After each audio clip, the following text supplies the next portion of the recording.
السلام علیکم جی. ایک سوال ایک بیٹی کا آیا ہے فارورڈ ہو کے کہ جب ہم مذہب کو اڈاپٹ کرنا چاہتے ہیں یا اس کے بارے میں کچھ سیکھنا چاہتے ہیں تو کچھ لوگ کتاب الکافی سے لیتے ہیں اور کچھ لوگ بخاری شریف سے لیتے ہیں، تو ان کے کچھ آپس میں ڈفرینسز بھی آ جاتے ہیں.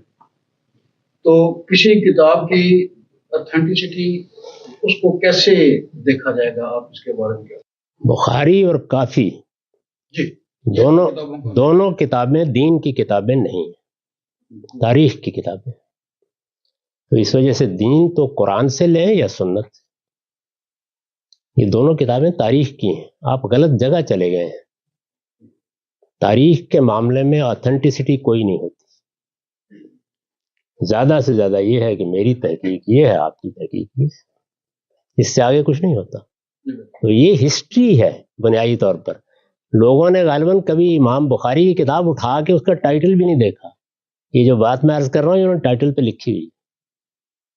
یہ رسول اللہ اور رسول اللہ کے بعد کے زمانے کی یا زمانہ رسالت کی تاریخ لکھ رہا ہوں میں.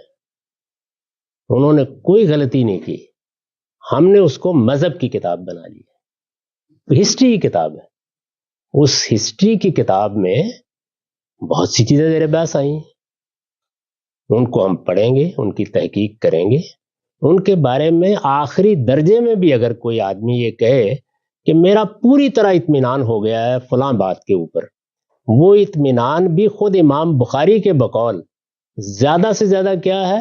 ظن، گمان غالب. تو دین کا اس سے کوئی تعلق نہیں. دین پورا کا پورا بالکل یقینی ہے، اور وہ دو چیزیں ہیں، قرآن اور سنت. اور سنت کسی بخاری میں نہیں لکھی ہوئی، وہ مسلمانوں کے عمل کے ذریعے سے منتقل ہوئی ہے، اور مسلمانوں کے پورے عمل کے ذریعے سے ہوئی ہے. اس پر اجماع ہے. میں اس کو بیان کیا کرتا ہوں کہ اگر آپ کا بچہ شعور کی عمر کو پہنچنے کے بعد سنت دیکھنا چاہے تو اسے کہیں جاؤ قریب کی مسجد میں جا کے دیکھ لو، نماز جیسے پڑھ رہے ہیں پڑھ لو. اس کے لیے کسی کتاب کی ضرورت نہیں. یہ بنیادی غلطی ہے جس میں تاریخ کو دین بنانے کی صحیح کی گئی. اس کا ڈائریکٹ سورس اس بچی کو بتا دیں تاکہ وہ اگر وہ دین حاصل کرنا چاہتے ہیں کچھ لوگ اللہ کی کتاب کو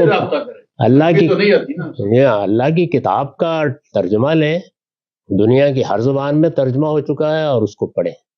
اس سے آپ کو دین کی حقیقت معلوم ہو جائے گی، دین کا اصل پیغام معلوم ہو جائے گا، اس کی بنیادیں واضح ہو جائیں گی.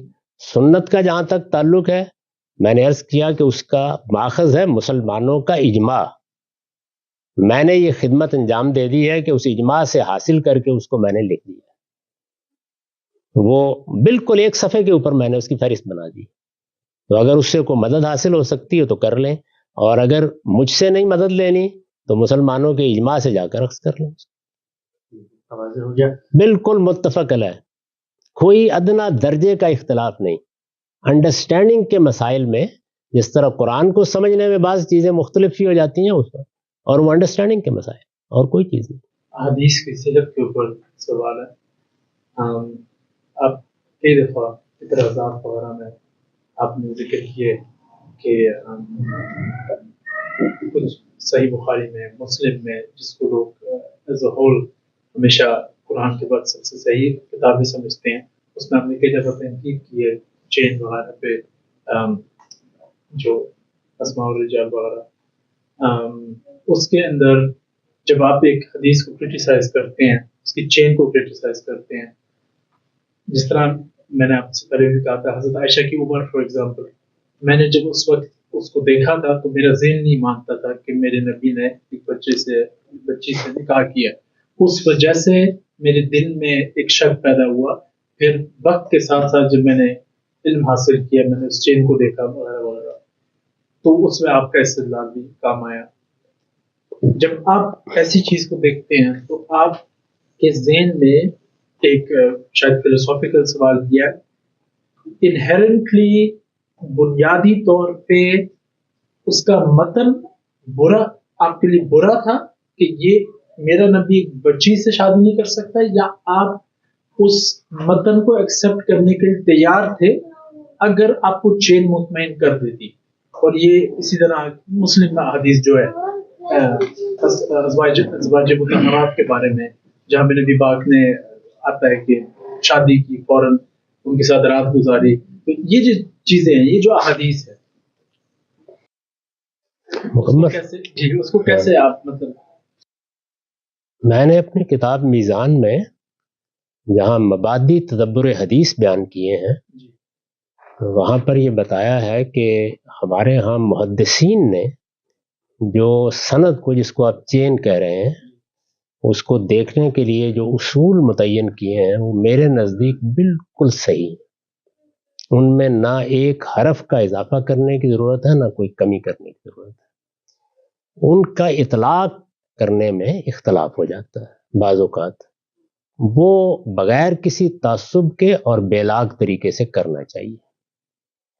لیکن خود محدثین یہ کہتے ہیں کہ محض سند کسی روایت کے نہ رد کے لیے کافی ہے نہ قبول کے لیے کافی ہے. اس کے بعد اس کو لازماً کچھ متن کی تنقیح کے معاملات کی روشنی میں دیکھا جائے گا. اور اس کو ویسے محدثین تو 5-7 صورتوں میں بیان کرتے ہیں، میں نے اس کو پریسائز کر دیا ہے کہ یہ دیکھا جائے گا کہ اس میں کوئی چیز قرآن و سنت کے خلاف تو نہیں ہے، کوئی چیز علم و عقل کے مسلمات کے خلاف تو نہیں، یعنی جو علم اور عقل میں مانی ہوئی چیزیں ہیں. یہ چونکہ تاریخی ذخیرہ ہے، یعنی میں نے ابھی عرض کر دیا کوئی دین نہیں ہے، یہ تاریخی ذخیرہ ہے، تو اس کو ان دونوں معیارات پر دیکھا جائے گا. دونوں معیارات پر پورے اترنے میں وہ تفریق کبھی پیدا ہی نہیں ہوتی جو آپ فرما رہے ہیں. وہ سند کی تحقیق صرف اس کو قابل توجہ بناتی ہے، نہ کہ قابل قبول بناتی ہے. یعنی گویا سند کی تحقیق کے بعد اب وہ میرے لیے ایک ایسی چیز ہے جس پر مجھے توجہ دے کر اس کی حقیقت سمجھنی ہے. لیکن ہر جو علماء اس حدیث کو مانتے ہیں وہ یہی استدلال کرتے ہیں نا کہ ان کے نزدیک بنیادی یہ چیز غلط ہے ہی نہیں. مطلب جس چیز کو آپ کہہ رہے ہیں عقل نہیں مانتے. یعنی علماء کا تو مجھے نہیں پتا، لیکن خود امام بخاری یہ نہیں کہتے جی. خود جو سب سے بڑا محدث ہے وہ یہ نہیں کہتا. وہ تو یہ کہتے ہیں کہ یہ ہماری تحقیق ہے اور اس سے زیادہ جو چیز حاصل ہوتی ہے وہ گمان غالب ہے. انہوں نے کبھی نہیں کہا کہ یہ غلط ہو ہی نہیں سکتا. وہ تو اس کے لیے ہر وقت تیار بیٹھے ہوئے ہیں کہ تحقیق کر کے آپ اس سے اختلاف کریں. چنانچہ جب سے انہوں نے یہ کتابیں لکھی ہیں لوگ اس پر تنقید بھی کر رہے ہیں، اس سے اختلاف بھی کر رہے ہیں، اپنے دلائل بھی دے رہے ہیں. یہ بالکل صحیح ہے کہ بخاری مسلم میں بہت کم چیزیں ہیں جن پر تنقید کی ضرورت کبھی محسوس ہوئی ہے. میں اکثر لوگوں سے کہتا ہوں کہ دیکھیے آپ اگر مقررات نکال دیں تو 4-4.5 ہزار کے قریب روایتیں دونوں کتابوں میں بنتی ہیں.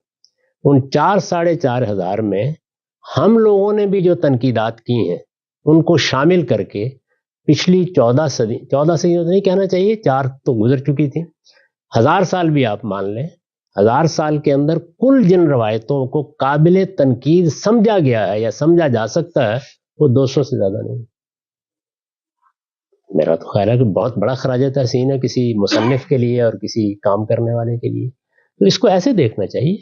روایت تو دونوں معیارات سے جب گزرے گی اس کے بعد وہ قبول یا رد کے مقام پہنچتی ہے، اور وہ قبولیت اور وہ رد بھی میرا یعنی محقق کا، آپ کا، اگر آپ تحقیق کریں آپ کا اطمینان ہے. ضروری نہیں کہ میں اس اطمینان کا پابند. تو یہ تاریخ ہے، پہلے آپ اس کی جگہ متعین کریں وہ کیا ہے. زمانہ رسالت کی تاریخ. جیسے ہی آپ اس کی جگہ صحیح متعین کر دیں گے آپ جس اضطراب میں مبتلا ہیں وہ ختم ہو جائے گا. ہم اصل میں اس کو دین کے ماخذ کے طور پر رکھ کے دیکھتے ہیں اور اس کے بعد نہ دین قائم رہتا ہے نہ تاریخ قائم رہتی ہے، دونوں ہی کا خاتمہ ہو جاتا ہے. وہ جیسے میں نے ایک مرتبہ حضرائے تفنن عرض کیا تھا کہ جماعت اسلامی ایک دینی جماعت تھی، انہوں نے سیاست کرنے کی کوشش کی، سیاست ہوئی نہیں، دعوت باقی نہیں رہی.